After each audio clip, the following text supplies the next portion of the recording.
guys, this is John Lunkins coming to a video near you.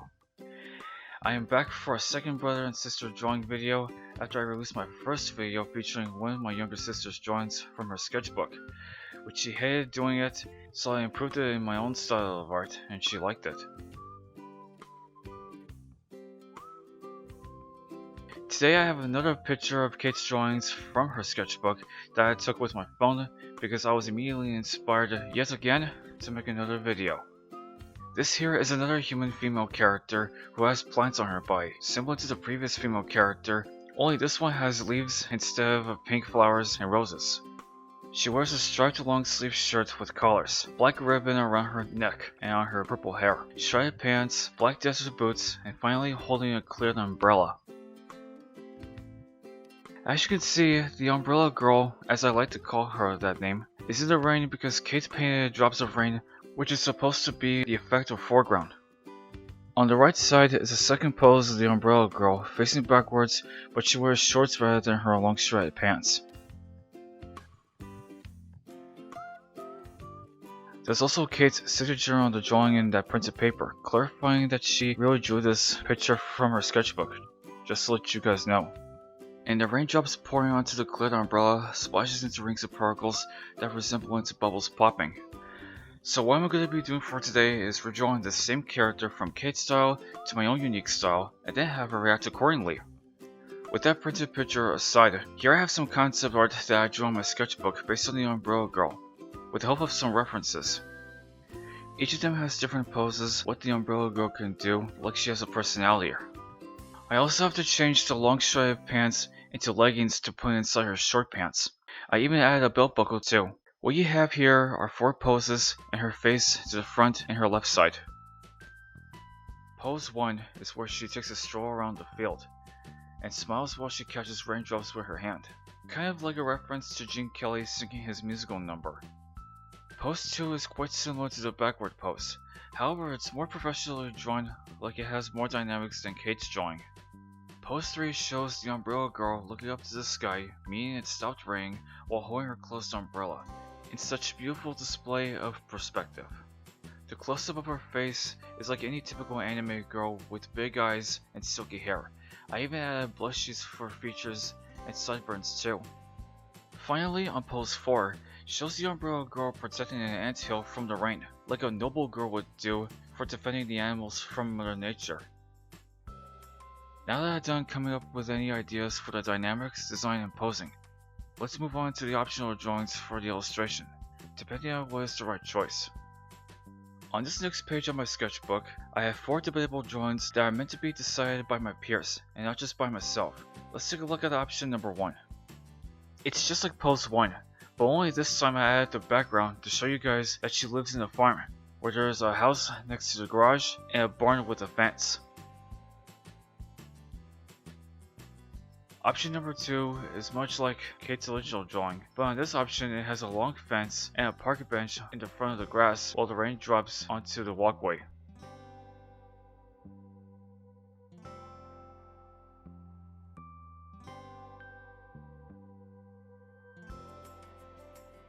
Option number 3 is where the Umbrella Girl takes a selfie from above while she stands and still holding her umbrella, giving a peace sign.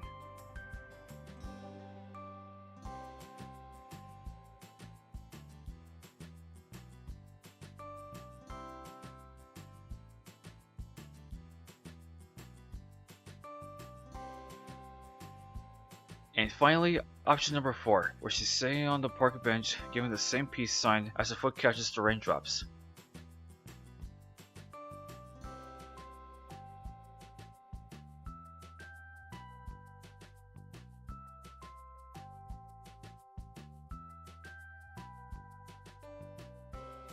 So with all options in place, and were voted by my peers, and they gave their choices on option number 4 as the winner.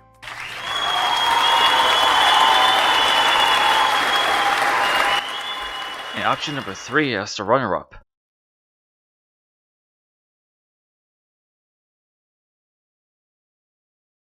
I'm turning the page over to the blank page where I can draw option number 4 in order to get the process started. As you can see, I draw a box so that way I can scan the drawing in place to my computer after the sketching portion is done. And without further ado, get ready to sharpen your pencils, clean out the access point of the lead, and wrap some masking tape around because this show is about to get started. Are you guys ready? Let's rock and roll! The kind of pencil I'm using is a mechanical lead holder, which is more of a thicker version of the thinner mechanical pencil. They use them to draw graphite sketches for a more shadowy, darker perspective. And it's wrapped around with masking tape to be big enough for making it more comfortable for your hand. It was inspired by the famous YouTube content Zage. He's also a wonderful artist who is into comic books and commissions. But in his style of drawing, he does heavy details and dark shadows. And that's what he does. He draws all the time, every day and night, 24/7. Shout out to Zage on his YouTube channel. The link in the description is down below. Anyway, the rest of the sketching process will have to silence the commentary until the end.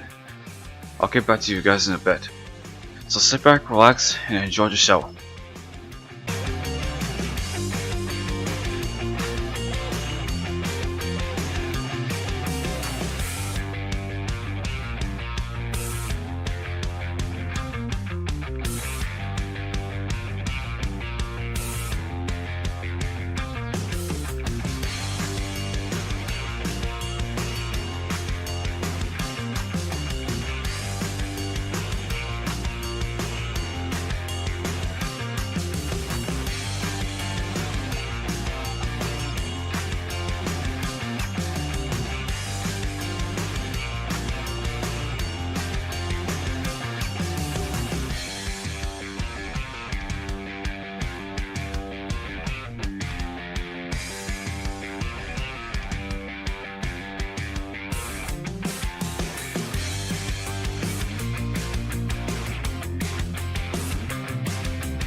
Now that the sketching is done, we'll move on to inking. Here I'm using a fine small Faber-Castell pen from Hobby Lobby, where I also got the light holder too. I'm just gonna ink all over the Umbrella Girl and the scenery until I scan this into my computer in an epic cinematic montage. I'll get back to you guys when it's ready.